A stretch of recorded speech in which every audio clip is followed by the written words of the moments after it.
Welcome to the Old Time Radio Westerns. I'm your host, Andrew Rhynes, and I'm excited to bring you another episode. This is one of over 80 episodes released monthly for your enjoyment. You can find more Western shows at our website by going to OTRwesterns.com. Now, let's get into this episode.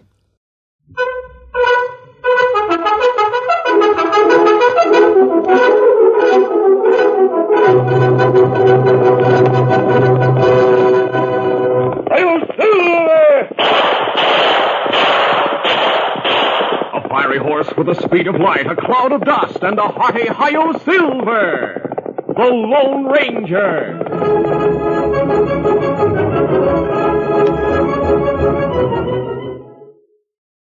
General Mills, makers of Cheerios, the ready-to-eat oat cereal that gives you go power, and Wheaties, the breakfast of champions, present by special recording, the Lone Ranger.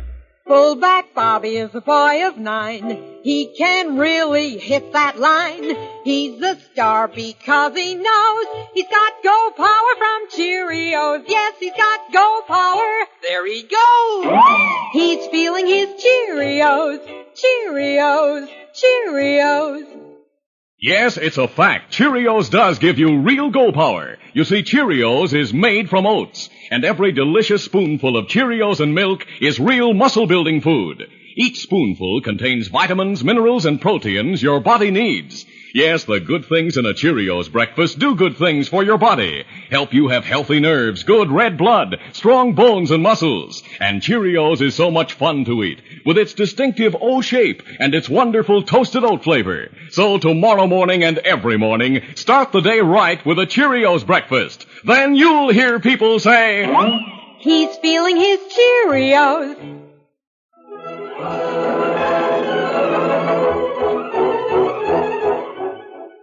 With his faithful Indian companion Tonto, the daring and resourceful masked rider of the plains led the fight for law and order in the early western United States. Nowhere in the pages of history can one find a greater champion of justice. Return with us now to those thrilling days of yesteryear. From out of the past come the thundering hoofbeats of the great horse Silver. The Lone Ranger rides again. Come on, Silver. Let's go, big fella. Hi-yo, Silver. Hooray!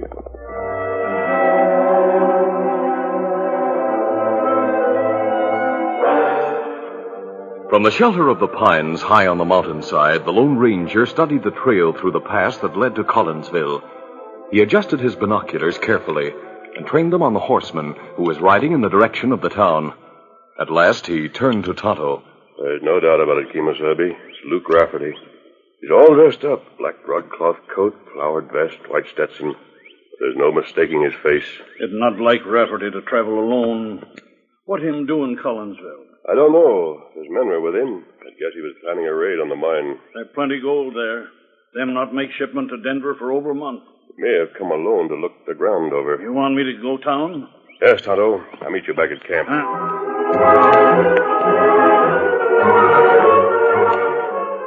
The Lone Ranger and Tonto had made their camp in a wooded valley high above the mine. Tonto returned there shortly before dusk and reported what he had learned in town. Me wait outside cafe for him. Follow him down street. Him go to Ma Grogan's. He's going to stay a while? Me hear him talk to Ma on porch. Him tell her his name, Luke Reynolds, mining engineer. He want job in mine. Job? Yes, he knows enough about mines to get away with it, too. Well, Collins doesn't know me, but somehow we'll have to warn him. As soon as they heard the dog barking, the Lone Ranger and Tonto leaped to their feet. A moment later, they saw the dog, a beautiful collie, golden brown with a white chest. He stopped at the edge of the clearing. Dog belonged to Collins' daughter, Mary Ann. She's coming after him. The collie suddenly decided he liked these two men, and he ran toward them, wagging his tail. The Lone Ranger reached down and scratched behind his ears. So you want to be friends, pal, huh? Here, little girl. Don't be frightened, Mary Ann. I'm not His pal likes you. I know you won't hurt me. But you're an outlaw, aren't you? You're wearing a mask. No, I'm not an outlaw. I want to be your friend. All right. Would you take a message to your father for me? Of course. It'll only take me a minute to write it. All right. Is the white horse yours? Yes, Marianne. Do you like him? Oh, he's beautiful. His name is Silver. The paint's name is Scout. He belongs to my friend here, Tonto. How do you do? Oh. You're the first Indian I've ever met. You're not an Apache, are you? No. That's what you write, Kemosabe. All that we know, Reynolds' real name is Rafferty, but he's been mixed up with Black Bart and his gunman. Enough to put Collins on his guard. Oh, there you are, Marianne. I'll give it to Pa right away. Good. And if he asks any questions about me, give him this. Bullet. Yes. A silver bullet. I know who you are. No wonder Pal wanted to be friends with you. I've heard lots of stories about you and about Silver and Tonto. May I tell Pa who you are? Yes, Marianne. I'll do it right away. I have to run anyway. I'm late for supper now. Goodbye. Adios. Come on, Pal.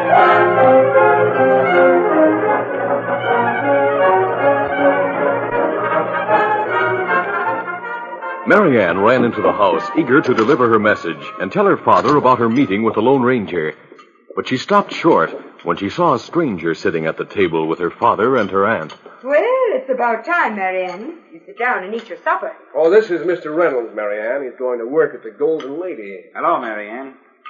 Well, what's the matter? The cat got your tongue? Say, how do you do? I don't want anything to eat. I'm not hungry. No, it isn't like you to be shy. I'm not hungry. Marianne ran to her bedroom and locked the door. A moment later, her aunt was trying the knob. Open this door, young lady. You're coming out and eat your supper. I won't eat with that man. I won't come out until he goes away. His name isn't Reynolds. It's Rafferty, and he's a crook. Have you taken leave of your senses, Marianne?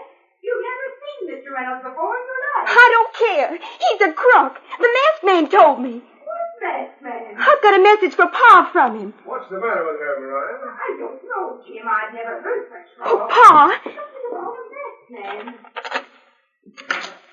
come in, both of you. I don't want him to hear. Hear what? Wait till I shut the door. There. Now read it, Pa. The masked man wrote this note himself. And he said that if you asked any questions about him, I was to give you this silver bullet. What land say? His horse is called Silver, and Tonto was up there with him. It was the Lone Ranger, Pa, honest. What does the note say? That Reynolds' real name is Rafferty.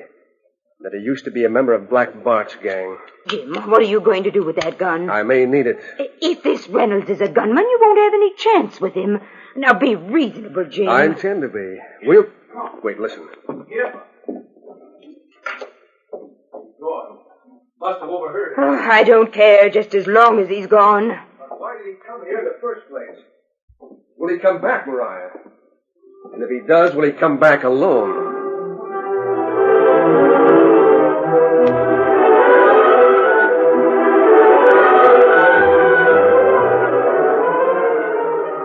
The Lone Ranger and Tonto were watching Collins' house from the ridge and saw Luke right away. He took the trail that led in the opposite direction of the town, up the gulch and through the pass to the west. We go after him? He's going higher into the mountains. There's only one trail he can follow. That's right. We'll make sure the Collinses are all right before we go after him. Come on, Silver. Get him up, Scout. The masked man and his companion urged their mounts down the steep slope. Hardly had they drawn rein in front of Collins' house than the miner, his sister, and Marianne were out on the porch. Oh, Silver, oh, Scout, big fella. Yes, Silver, he's right. What happened? Marianne gave me a message. I guess Rafferty heard us talking. He lit out. We saw him go. He's heading west. What's he up to? That's what we'll have to find out. We'll let you know as soon as we do. Come on, Silver. Get him up, Scout.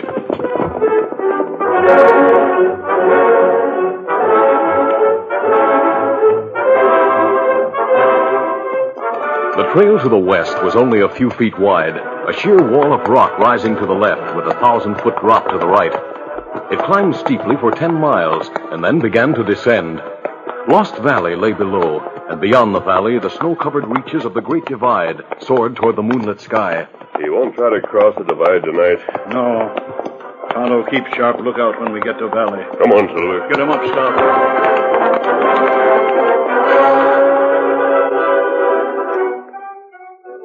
The trail dipped lower. The canyon at the right was only a few 100 feet deep now. The slopes to the left were covered by a heavy growth of pine. The broad stretches of Lost Valley were also heavily wooded. But there were occasional clearings, and suddenly the Lone Ranger raised his arm in a signal to halt. Oh, Silver. Oh, easy. Steady now. One of the clearings blazed with the light of many campfires. The Lone Ranger took out his binoculars and trained them on the campsite. Then he handed the glasses to Tonto. Here, take a look. Apaches. That's right. And white men, too. Outlaws and renegades. That's a combination that can only mean plenty of trouble.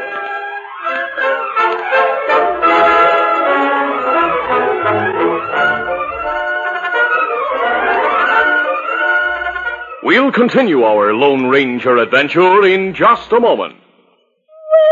All over the country in every direction, how you doing is the question. And here's what the happy people have to say. Eating our Wheaties and doing okay. You bet we're eating our Wheaties out west, including the champs. Take Eddie Matthews, born in Texarkana, Texas, and a great slugger for the Milwaukee Braves. He got a Texas start and a Wheaties start. Been eating them for years. And there's Gene Littler from California, one of the best pro golfers in the game. Listen. How he socks them off the tee. You bet Gene's a Wheaties champ. Been eating them since he was 7. A He-Man breakfast for champs and gonna-be champs. Why, there's a whole kernel of wheat in every Wheaties flake. Keep on eating your Wheaties and you'll be doing okay.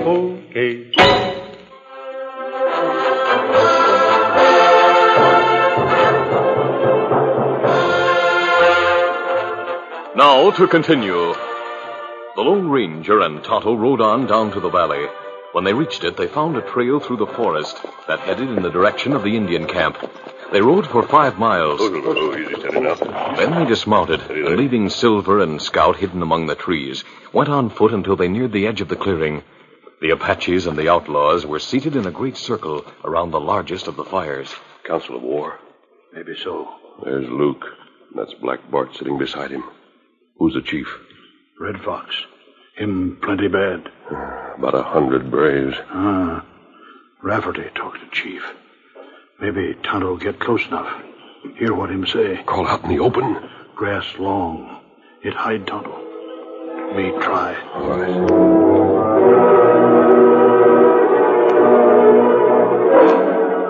Listen to me, Red Fox. You want to drive the white men out of the mountains. But you only have 100 men. And it won't do you any good to look for more recruits until you have more rifles and ammunition. Isn't that right? That's right. Well, I'm telling you how to get them. In Collinsville. There are not many rifle in town. No, and that's what makes it easy. Indian want rifle. There's gold in Collinsville. You fight with us and we'll wipe out the town. We'll take the gold and we'll buy you all the rifles you need. Thousands of them. Is it a bargain? Manixte! Anuses!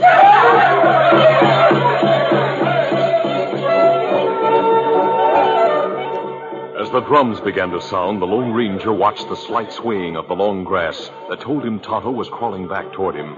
The Indian reached the edge of the clearing, and then he and the masked man hurried through the woods to their horses. Tonto repeated what he had heard. Nearest troops are in Denver. It take week to bring them here. Yes, I know. You'll have to go after them, though. You stay in town? I'll warn Collins and help the miners organize their defense. Quiet, steady. You can steady up. Come on, Silver. Get him up, Scout.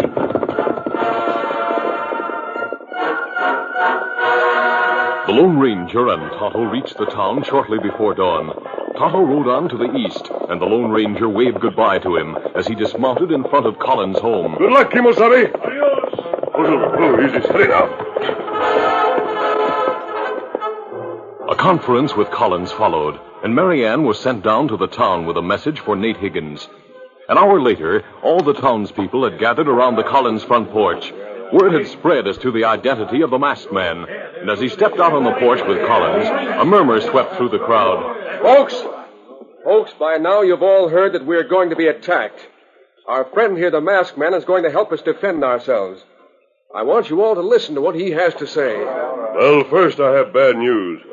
You have no chance of protecting your homes. Oh, I understand how you feel, but we must apply an old principle if we're going to survive. United we stand, divided we fall. If you stay in your homes, you'll be cut off one by one, burnt out.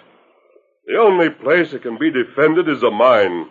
We're short of firearms and ammunition. We must concentrate our resources. That makes sense, doesn't it? Yeah, but what about our furniture and all our supplies? We have a little time to get ready for this attack, I hope. I don't believe it will come until around midnight tonight. We can move supplies and beds into the mine. You'll be living there for some time. What's that? Luke Rafferty won't give up until he gets all the gold there is in town. And that gold will be inside the mine. I say give it to him. How about that, Collins? Don't our lives mean more to you than your gold? Yes, you know they do, Mac, but the masked man hasn't finished yet. Now listen to him. A bribe won't help. You can only buy security for a little while. Give these outlaws and renegades gold, and they'll use it to buy rifles. When they have enough rifles, you'll find that the Apaches are only interested in scalps. No, you can't buy security. You must be willing to fight for it. A fury of activity seized the town. The long main shaft that drove straight into the mountain was used as living quarters. The tunnels that led off it were used to stable the horses. Feed was brought in for them, and all day long the women cooked. Mariah, I've never seen so much bread in my life. There'll be no cooking inside the mine, Marianne. This'll have to last us for a week. Couldn't we have some pies and cake? Bread tastes like cake when you're hungry. The men threw up breastworks around the opening of the mine. Rifles and revolvers were cleaned and oiled, and all day long men and women watched the sun, working with desperate energy. By midnight, the tunnels of the mine were aglow with candles. The town below was dark and deserted. Then there was nothing to do but wait.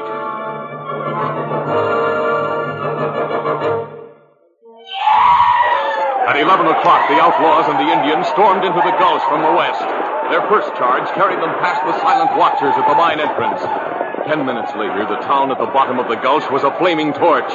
Then the attackers retraced their steps and circled the mine offices. Searching for gold. It won't be long before they realize. No. Keep down, men. The Indian yells died down. A conference was taking place in front of the office. Then the log building burst into flames, and by the light of the fire, Luke Rafferty saw the defenses around the entrance of the mine. Outlaws and Indians charged toward the opening. The men at the mine waited quietly, their guns ready, their faces grim with determination. At last, the Lone Ranger gave the command. Open fire!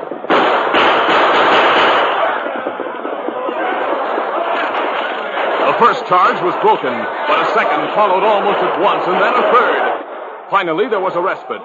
Rafferty and Red Fox realized the defenses of the mine couldn't be carried by a frontal assault. The renegades withdrew to safe cover, and the night faded quietly into dawn. They're sure to attack again tonight, if only to make us waste our ammunition. What will we do when it's gone? We'll do what we have to do, Nate. We'll keep on fighting.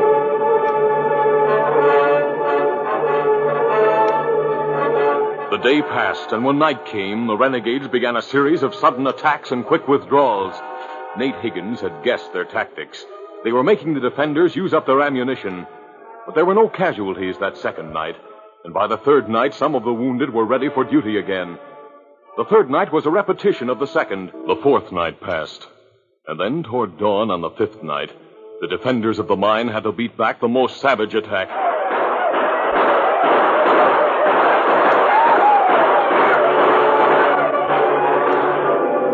When the shooting stopped, the ammunition boxes in the mine were empty.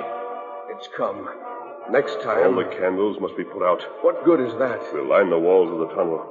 When they come in, we'll try to stop them with the butts of our guns. A few of them, maybe. As many as we can. The men waited in the inky darkness of the tunnel. The Lone Ranger stood closest to the opening. Half an hour passed, and then he saw half a dozen shadows creeping closer and closer to the earthworks. There were many more behind them. In a few seconds, they would realize there was no defending force behind the ramparts. The masked man set himself for the charge. It came. The Lone Ranger stepped forward to meet the first man through the opening. He brought his gun down. He caught the sagging Indian in his arms and used him as a shield as he continued to block the opening. He hit the next savage, and the next. He heard the bugle in the distance, but so intent was he on meeting the assault that he didn't realize what it meant. Not until suddenly the opening of the tunnel was clear, and Jim Collins was grasping his arm. They're here. We're saved. The army? Yes, look. The miners ran out of the tunnel. They could see the Indians racing toward their horses, but already the cavalry was thundering through the burnt-out town. It was growing light in the east, and slowly the flag at the head of the column showed its colors. One troop dashed ahead to close off the western pass. The other troop headed straight for the Indians. Half of them were dismounted. The others saw they were cut off from any escape to the west, but they fired desperately. And still the miners realized there should be only one final result. Their relief flooded over in laughter and cheers as the cavalry closed in.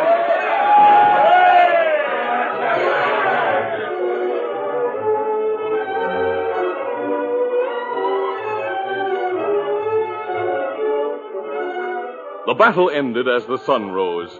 The prisoners were secured and the troopers made camp. The townspeople moved among them, eager to express their gratitude, while the colonel and Jim Collins surveyed the charred remnants of the town. That's a sad thing, Jim. What is? These men and women. They're happy now, but sooner or later they're going to realize what they've lost. Every one of their homes has been destroyed. They haven't lost anything, Colonel.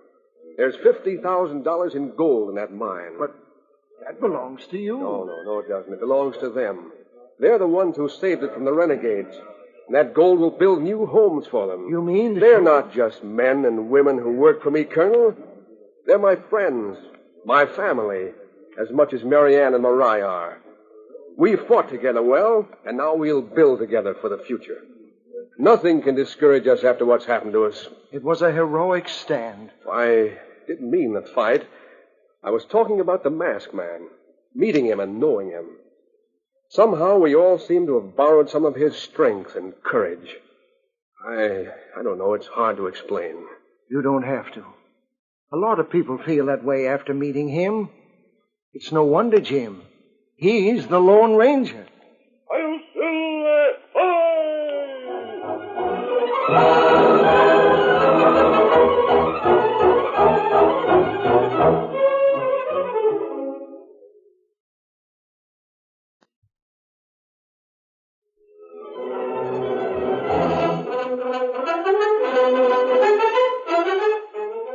The Lone Ranger, a copyrighted feature of the Lone Ranger Incorporated, is produced by Trendle Campbell Muir Incorporated. The part of the Lone Ranger is played by Brace Beemer. Your announcer, Fred Foy. Listen to the Lone Ranger.